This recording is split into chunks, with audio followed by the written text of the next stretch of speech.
Talita mana? Kalau Talita kepikirannya apa Talita? Oke, penyakit seksual. Yang lain? Cowok-cowok? Kepikirannya apa?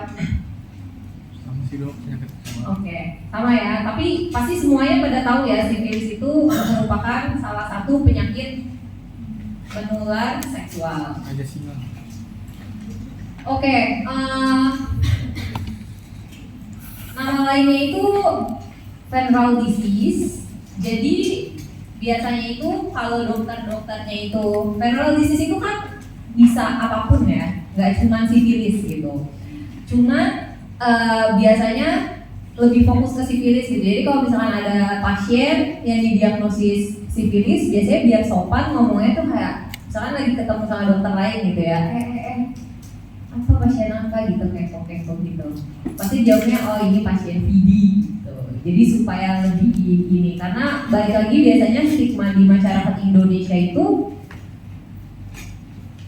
apa ya, hal-hal seperti itu suka dijauhi penderitanya gitu. Tapi balik lagi ya, venereal disease itu bukan hanya sifilis saja, semuanya yang menular seksual itu termasuk PD. Tapi yang kita bahas sekarang adalah sifilis. Oke, dia ini adalah lesi utamanya itu biasanya di kelamin, dan dia itu merupakan penyakit menular. Tapi dia ini mempunyai manifestasi oral di dalam mulutnya. Jadi tidak hanya di kelamin, tapi dia punya manifestasi oralnya juga. Biasanya munculnya di kelamin dulu, diikuti manifestasi oralnya. Cuma yang saya amazed sama sifilis itu, dia tuh punya stadiumnya tuh banyak banget. Jadi kalau misalkan lesi lain itu, oh herpes karakteristiknya A gitu ya, herpes labialis A, stomatitis herpetica B gitu. Kalau ini satu penyakit tapi dia punya banyak stadium, dan masing-masing stadiumnya itu punya ciri khasnya masing-masing gitu.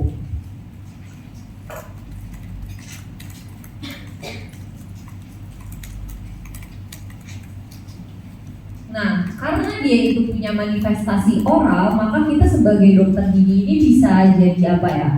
Jadi orang yang menemukan pertama gitu. Karena biasanya orang-orang penderita sifilis itu bahkan sering banget gak sadar kalau dia tuh punya sifilis. Kenapa tuh kayak gitu? Nanti kita coba lihat ya. Oke, penyebab utamanya dulu. Kalau sifilis berarti infeksi apa? Bakteri. Namanya itu adalah Treponema pallidum. Nah, kalau kalian lihat di gambar ini, kalau di zoom, dia tuh Spirochaeta jenisnya. Jadi dia tuh berkulir, kayak bau gitu loh, berkulir gitu. Nah, tapi dia ini termasuk bakteri anaerob. Jadi suka atau nggak suka oksigen? Anaerob berarti tidak suka oksigen. Berarti kalau dari sini kita bisa simpulkan anything yang related to syphilis berarti lukanya boleh ditutup atau tidak ditutup? Ya, jangan ditutup. Kalau misalkan ditutup, dia malah makin suka gitu. Berkembangnya bisa lebih cepat. Karena basically dia itu anaerob. Lalu, jadi sebenarnya penularannya itu bagaimana sih? Dia bisa kongenital. Kongenital berarti keturunan. Dari lahir, dari apa? ya, biasanya dari jadi ibu ke bayinya.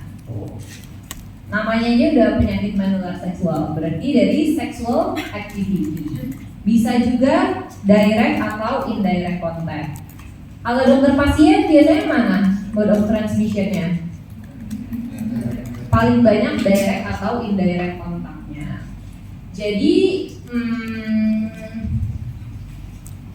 basically konsepnya sama sih. Kalau misalkan ada penderita sifilis, lalu kita punya microabrasion gitu atau micro lesion, kita punya luka gitu, lalu terhubung sama cairannya atau luka dari pasiennya, yaitu bisa jadi salah satu direct atau indirect contact yang menyebabkan penularannya gitu.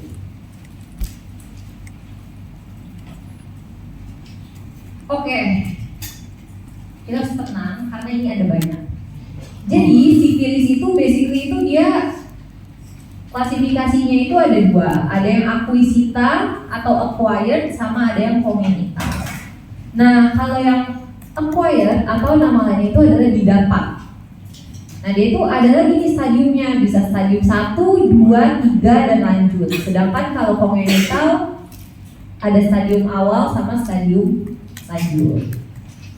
Tapi biasanya yang kita harus kuasai itu adalah yang acquired 1-3 sama congenital. Jadi kalau akuisita yang stadium lanjut biasanya nice to know aja. Oke, berarti kita fokus dulu ke yang acquired atau yang didapat. Kita mulai dari stadium 1 ya. Stadium 1 ini masa inkubasinya itu adalah 1 bulan.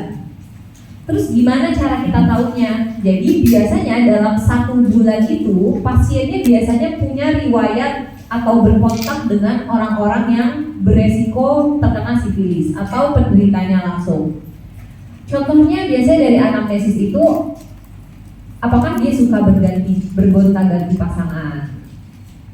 Atau kita bisa lihat dari riwayat pekerjaannya. Tapi ini bukannya mendiskreditkan suatu pekerjaan ya.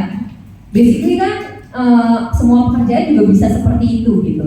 Cuman ini maksudnya untuk membantu kalian dalam mengolah skenario itu, makanya kita tambahkannya seperti itu.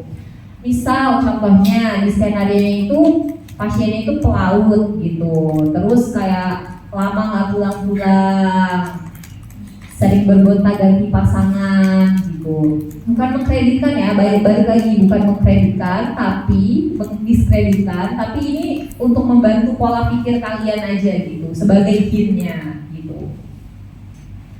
Nah biasanya itu lesinya itu munculnya itu 1 bulan sehabis kontak seksualnya gitu. Jadi anamnesisnya itu mesti bagus. Nah ciri khasnya itu apa sih kalau di stadium 1? Nah stadium 1 itu disebutnya itu oral sancre, bacanya sancre. Nama lainnya ada nggak? Ada banget, ulcus durum atau syphilitic sancre. Tapi biasanya yang paling umum itu kita bilangnya itu oral sancre gitu. Tempat presentasinya bagaimana? Biasanya paling banyak itu di bibir, tapi bisa juga di other mucosa kayak palatum, mukosa buka, lidah bisa juga, tapi biasanya paling banyak di bibir. Nah, sebenarnya gambarannya itu sebenarnya nggak terlalu khas. Jadi kalau misalkan kamu perhatiin, ini salah satu contohnya ya. Kayak bentuknya tuh kayak lebih apa ya? Agak terlokalisir gitu, kayak nodul gitu. Tapi dia ditutupi sama membran putih. Sekilas kayak apa sih kalau ada krusta-krustanya kayak gini, kan krusta-krusta gitu ya? Boleh? Selain itu? Ya biasanya EM juga punya krusta gitu. Tapi biasanya kalau EM atas bawah gitu. Tapi kalau ini tuh terlokalisir gitu, kayak nodul. Nah khasnya lagi, dia itu biasanya mau diobatin atau tidak, lesinya itu hilang sendiri. Nyebelin ya? Gitu. Jadi mau kamu kasih obat, mau enggak ya udah kasih. Lesinya juga bisa menetap hingga 2 bulan. Jadi karena lesinya itu hilang sendiri, jadi biasanya tuh pasien kayak itu adalah sesuatu yang penting gitu. Dulu tuh sebenarnya pernah ada kasus di orangnya ya. Jadi waktu itu ada mahasiswa koas lagi cari pasien, terus ternyata ada OB di salah satu di univ kita, tapi ada benjolan di bibirnya itu. Terus bingung kan, dia tuh nggak sakit. Oh iya, biasanya dia ini juga nggak sakit. Jadi terus waktu itu pasiennya jadi biasanya pasien itu nggak, kalian pasti bisa tahu ciri-cirinya. Lalu akhirnya waktu itu mau dibiopsi, jadi karena estetik kan, jadi kayak konfirmasinya bagaimana? Terkonfirmasinya tuh sekitar 3 mingguan, habis itu hilang isinya, blas hilang. Nah dari situlah terkonfirmasinya. Oke, jadi dia itu nggak sakit biasanya, dan dia inkubasi. Tanda-tanda kayak kalau herpes kan biasanya ada demam-demamnya dulu, dia tuh nggak ada. Jadi kontak seksual dan kemudian timbul tuh benjolan.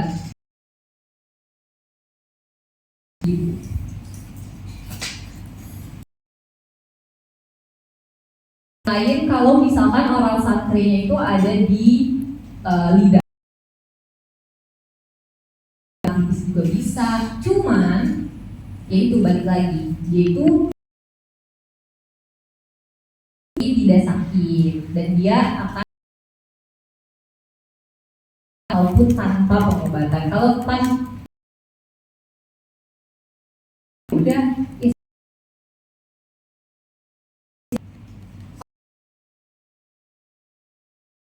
pemeriksaannya gimana sih?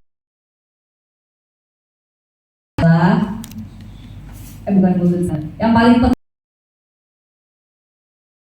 analisis secara lengkap dan sistematis itu bisa menjadi hint penting gitu untuk mengkerucutkan diagnosisnya. Lalu bisa juga kita ambil biopsi. Gitu. Bisa kayak sariawan herpes gitu, bisa. Lupus TB nanti kita bahas. Jadi si oral sankre ini dia bisa juga terjadi kayak ciuman atau sharing makan atau rokok. Karena kalau salivanya itu lagi terkontaminasi lah, ibaratnya seperti itu. Baik lagi direct atau indirect kontaknya. Bagaimana cara kita membedakan sama herpes? Apa bedanya? Betul, biasanya kalau herpes yang terkait virus biasanya dia ada lesi prodromalnya. Terus dari theoretically krustanya itu biasanya kalau herpes itu rada kekuningan, tapi kalau ini rada kecoklatan. Tapi balik lagi ya, itu tidak menjadi tidak menjadi poin penting untuk membedakannya gitu. Terus ya tadi ya ada gejala prodromal sama yang satu nggak ada. Biasanya kalau herpes itu sakit kan, ada keluhan sakitnya. Tapi kalau si oral sankre tadi dia tidak ada keluhan dan lain-lain. Oke. Sampai tadi ada yang mau ditanyain atau enggak? Oke, kita lanjut dulu ya. Kalau tadi stadium 1, sekarang kita akan bahas stadium 2-nya. Jadi tadi hilang nih dengan sendirinya. Oke, abis lesinya hilang, kumannya hilang nggak? Enggak, dia laten. Nah, sesudah 2-3 bulan timbullah namanya squama. Squama tuh kayak ruam-ruam gitu lah, ruam-ruam kemerahan di kulit gitu. Bisa cuma bintik-bintik doang, bisa seluruh tubuh, beda-beda di setiap orang. Nah tapi sifilis stadium 2 dalam rongga mulut. Jadi sebenarnya ekstra oralnya itu sangat membantu. Squama kan dia ruam-ruam kan, ada yang ekstra oral ya. Yang punya ekstra oral berarti cuma si dia doang nih. Si stadium tahap 2 itu squamanya. Tapi dia juga punya manifestasi oralnya, namanya mucous patch.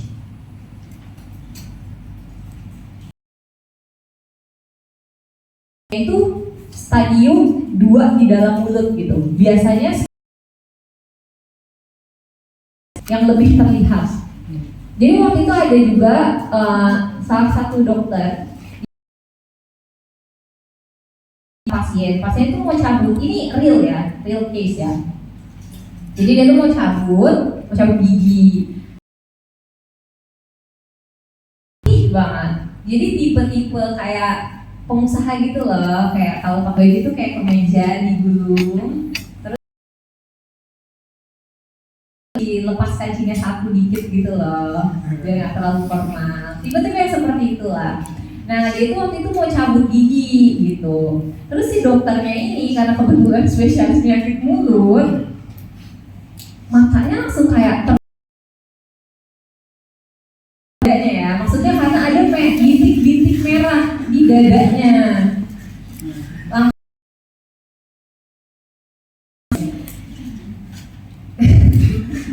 Ada bintik-bintik merahnya itu, tapi kan kelihatannya kayak cuma dikit-dikit doang ya, karena kan. Terus dokternya tanya lah, oh bapak apa lagi? Oh lagi sakit kan? Kurang enak badan? Enggak, pokoknya udah ditanyain, enggak. Akhirnya kepikiran dong, karena bapak mau cabut gigi, nanti dijelasin lah tuh, kalau proses cabut gigi kan pasti ada yang bla. Intinya dokternya ini bilang kalau dia itu butuh pemeriksaan tambahan. Akhirnya disuruhlah pasiennya ini. Ternyata hasilnya itu dia kita tuh bisa, pasiennya nggak sadar, dia nggak tahu. Jadi betapa sebagai dokter gigi, padahal ini sebenarnya membantu gitu untuk mendeteksi yang pasiennya nggak sadar gitu. Jadi itulah pentingnya memperhatikan ketika belajar. Di mulutnya itu yang mucospage itu, kalau di mulutnya namanya mucos spesifik gitu. Dan biasanya ekstraoralnya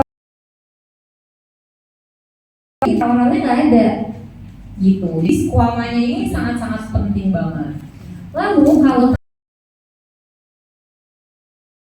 apakah bisa dilakukan pemeriksaan penunjang? Bisa, serologi. Tinggal kalian cek. Ini itu apa? Basically itu adalah pemeriksaan penunjang untuk. Cuman biasanya kalau di oral santre itu tes serologinya theoretically biasanya masih negatif. Belum terdeteksi. Tapi biasanya kalau udah stadium 2 serologinya itu biasanya positif. Gitu. Nah, yang tadi kita bilangnya tadi squama tuh kayak gimana? Kayak gini, kayak ruam-ruam aja gitu, nggak mesti kayak gini. Bisa cuma dikit, pokoknya ada bintik-bintik kemerahan, bercak-bercak merah gitu lah secara ekstraoralnya. Gitu. Itu namanya apa tadi? Squama. Nah, kalau misalnya kalian lihat nih, nah ini apa ya? Nggak khas gitu gambarannya. Makanya dia itu suka dibilangnya itu great mimicker, karena dia itu bisa mirip banget sama lesi-lesi lainnya. Kalau atas kiri gitu, bisa nggak saya bilang leukoplakia gitu? Ada yang tahu leukoplakia? Oh udah tahu, cakep. Leukoplakia itu kan salah satu lesi yang berpotensi berubah menjadi keganasan. Cirinya udah putih aja gitu, ada bercak putih. Ini kalau saya bilang leukoplakia, bisa aja nih leukoplakia. Terus misalkan atas kanan, kalau kalian kepikirannya apa kalau melihat gambar kayak gini?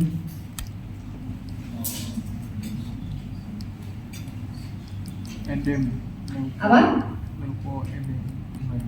Leukoedem. Ini lokasinya di mana? Di ini ya. Ini di palatum ya? Hah? Masih sih? Ya ini lidahnya. Ini palatumnya. Bisa nggak? Bisa aja. Bawahnya apa gini nih? Yang bawah kiri. bisa kayak SAR juga di bibir, jadi nggak spesifik gitu. Kalau ini saya bilangnya kayak tumor jinak gitu, papiloma gitu, bisa nggak? Bisa banget gitu. Jadi dia tuh nggak punya bentuk yang menjadi ciri khas sebuah mucospage gitu. Makanya dia itu dibilangnya itu great mimicker. Makanya si squamanya itu sebenarnya bisa sangat membantu kita banget untuk gitu. Lalu lah, biasa ya diagnosisnya mulai dari anamnesis, terus deskripsi, tapi tapi yang mucospage-nya biasanya bisa ada, bisa tidak ada. Serologinya tadi positif dari stadium 2. Lalu dari stadium 2 ini biasanya juga dalam 1 bulan. Terus udah nih ya, stadium 2 ya. Tadi stadium 1 lesi mulutnya oral santai. Sakit apa enggak? Biasanya tidak. Masih Biasanya negatif. Stadium 2 kalau ekstraoralnya namanya squama. Intraoralnya serologi positif. Oke, ini udah 2 sampai 3 bulan ya muncul nih ya squama. Stadium 3-nya nyebelin banget karena dia itu baru timbulnya itu 3 sampai 10 tahun dari infeksi primernya ya. Bisa gitu. Tapi kalau udah di stadium 3 biasanya dia itu tidak menular.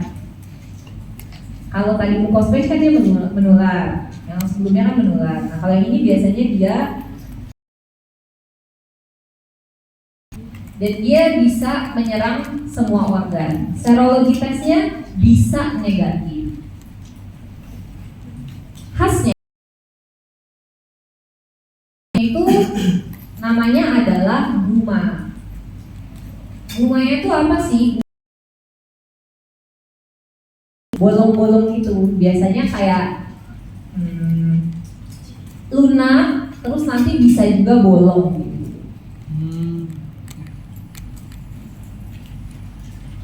Tes serologinya negatif, kenapa? Karena serologi kan darah ya.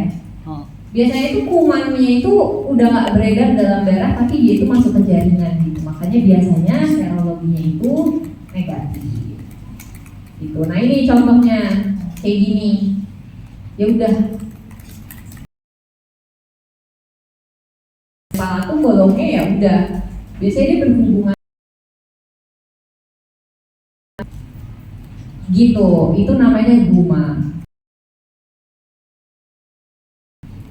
Dia juga bisa terjadi di lidah juga.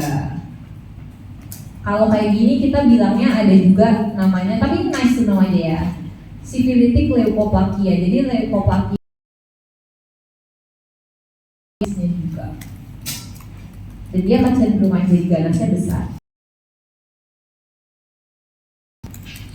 Nah, gitu. Itu tadi yang stadium 1 sampai 3. Ini masih yang di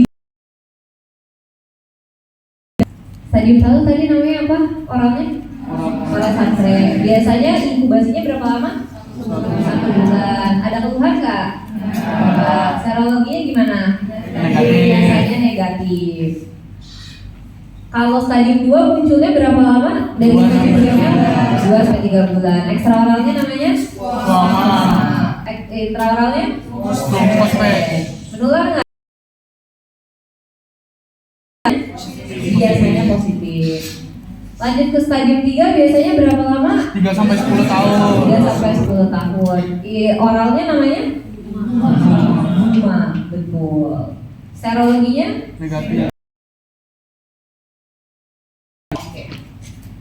Udah nih ya, 3 sampai 10 tahun ya. Lalu lah bisa berlanjut. Terjadinya adalah 10 sampai 20 tahun biasanya kemudian dari infeksi awalnya ya. Nah, dia itu biasanya bisa bentuknya kenanya itu di kardiovaskular, bisa juga di sifilis kardiovaskular. Biasanya terjadinya itu pada 10% dan warna lebih banyak dibandingkan kulit putih. Basically, jadi mungkin waktu kumannya jalan-jalan, dia tuh nempelnya itu di jantung, di aorta jantungnya, dan dia makanya kenanya di situ. Di stadium lanjut kardiovaskular. Jadi misalkan ada orang tiba-tiba kena serangan jantung gitu karena katupnya lemah gitu, misal manifestasi dari sifilis kardiovaskular jika neurosifilis, namanya aja udah neuro, dia biasanya menyerangnya itu sistem syaraf pusat. Jadi biasanya kayak stroke gitu lah, mirip-mirip stroke gitu, tapi biasanya punya riwayat sifilis sistem syaraf pusatnya gitu. Ini nice to know ya. Nah lah, abis itu terus gimana kita sebagai dokter gigi gitu, fungsinya apa? Fungsinya adalah ketika kita berhasil menemukan hal tersebut, udah pasti jatuhnya adalah rujukan. Kalau kayak gini Kulit dan kelamin. kulit kelamin biasanya. Jadi kita kolaborasi sama kulit kelamin. Terus apa yang kita bisa lakukan? Biasanya kita maintaining oral hygiene-nya gitu, menghilangkan segala sesuatu yang iritatif dalam mulutnya supaya tidak membuat lesinya itu sukar sembuh gitu. Tapi tetap utamanya itu adalah kita rujukan ke SPKK. Perawatannya apa? Kausatif. Masukinnya di perawatan kausatif, mereka melakukan rujukan. Nah, gimana cara pencegahannya? Udah pasti dengan memahami dengan benar gambaran klinis manifestasi penyakit sifilis yang ada di rongga. Cek genitalnya ya, kita kan dokter gigi ya. Berarti kita bisanya itu ceknya di dalam mulutnya. Gunakan alat dan sinar yang cukup ketika melakukan pemeriksaan awal. Jangan lupa dari microabrasion lah, gitu. Itu adalah preventif. Nah, kalau terkena jarum atau luka, kita boleh biarkan terbuka karena balik lagi sifat bakterinya itu anaerob. Lalu kita bisa oleskan salep merkuri. Bisa juga minum penisilin dan jangan lupa lalu tiap bulan selama 1 tahun. Karena balik lagi tes serologi itu kalau inkubasinya dia tuh macam-macam gitu. Jadi biasanya pencegahan.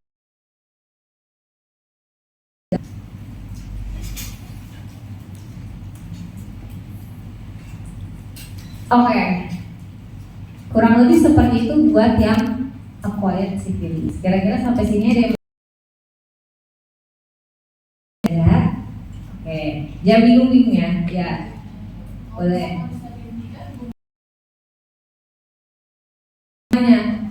Biasanya itu menunjukkan.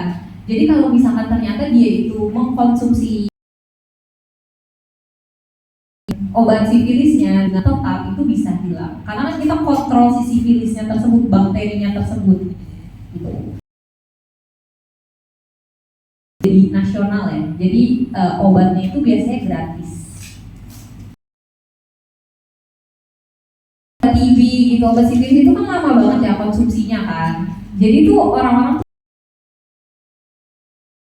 kalau misalkan dia ketahuan gitu di sifilis stadium 2 gitu misalkan, terus dia minum obat secara teratur tanpa dia bolong-bolong, bisa aja dia nggak jadi sifilis stadium 3 juga gitu. Jadi tapi kebayang ya, kita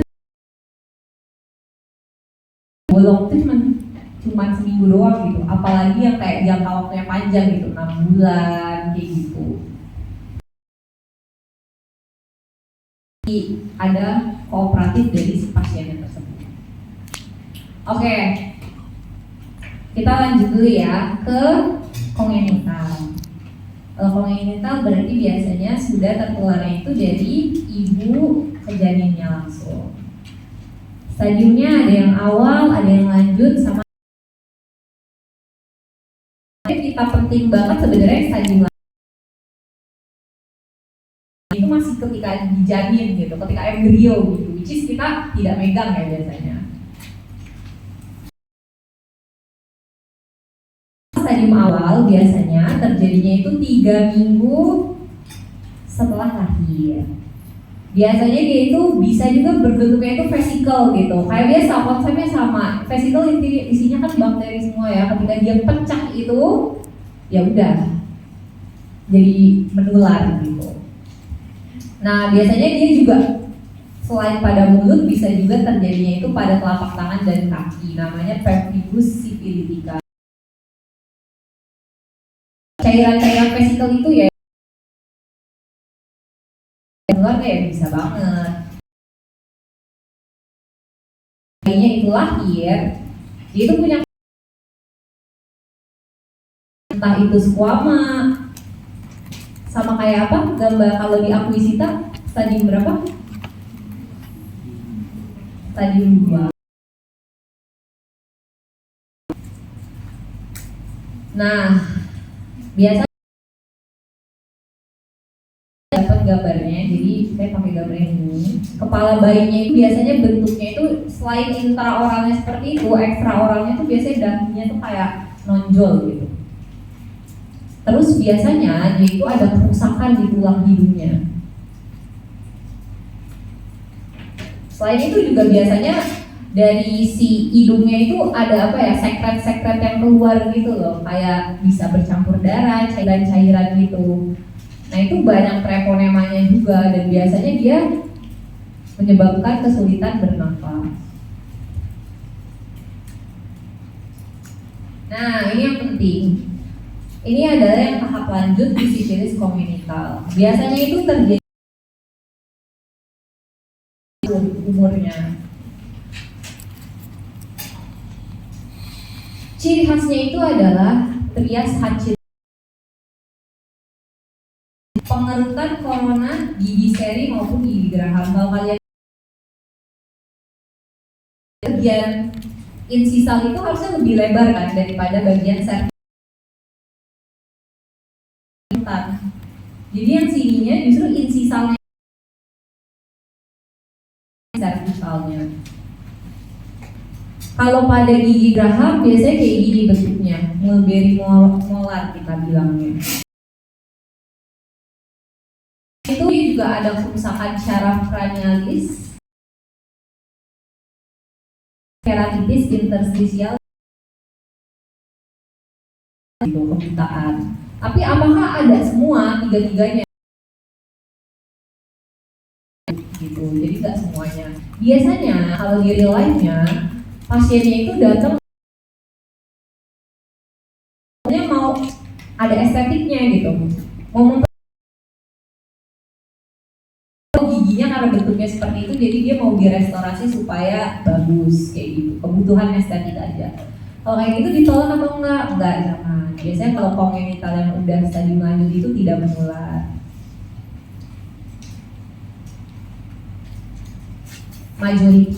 Majoritinya tidak menular. Biasanya menularnya itu ya tadi, pas lagi yang di janinnya tersebut gitu, pas lagi tahap awal. Dan biasanya kalau misalkan dia ada mulberry molar kayak gini nih, biasanya dia simetris, nggak cuma satu sisi doang, biasanya dua-duanya gitu. Nah, kalau menurut penelitian biasanya trias Hutchinson yang lengkap yang ada tiga-tiganya ini cuma terjadi kongenital. Dan disertai beberapa hal.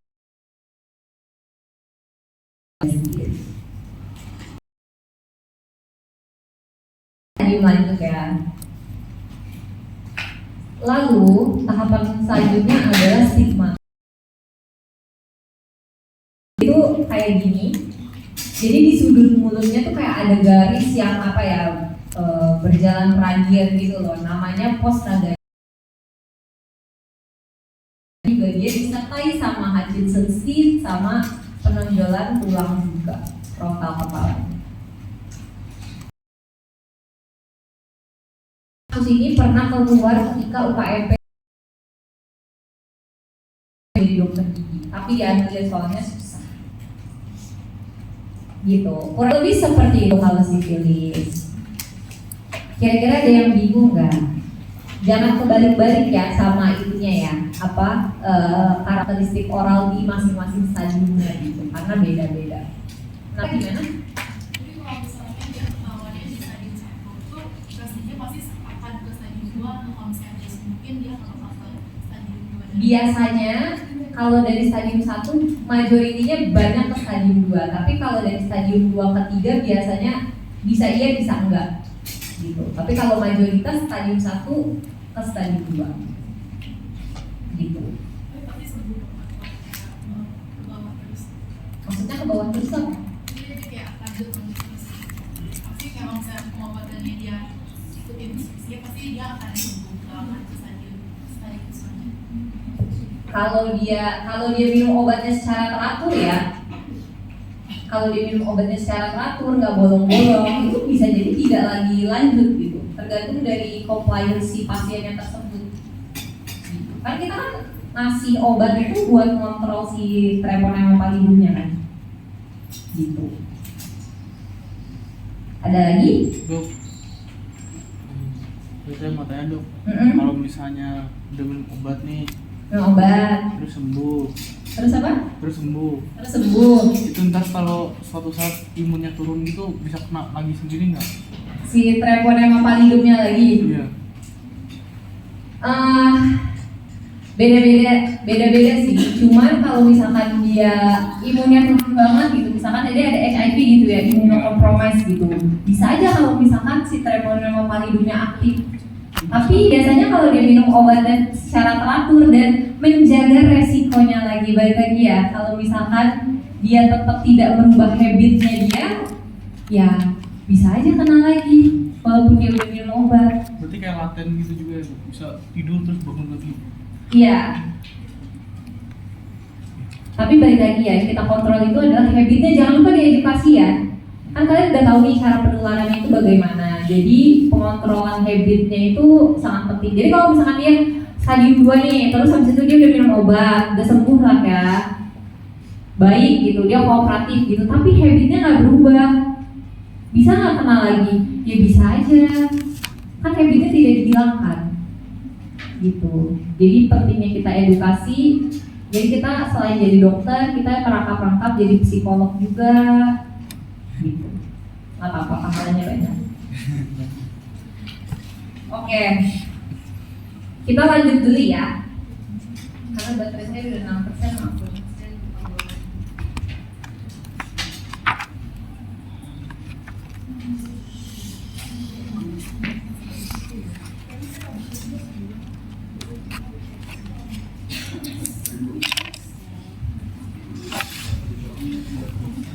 Mungkin ada pertanyaan dulu terkait sifilis atau mungkin ada tambahan dari dokter Adri? Oke, cukup dulu. Ada lagi yang lain?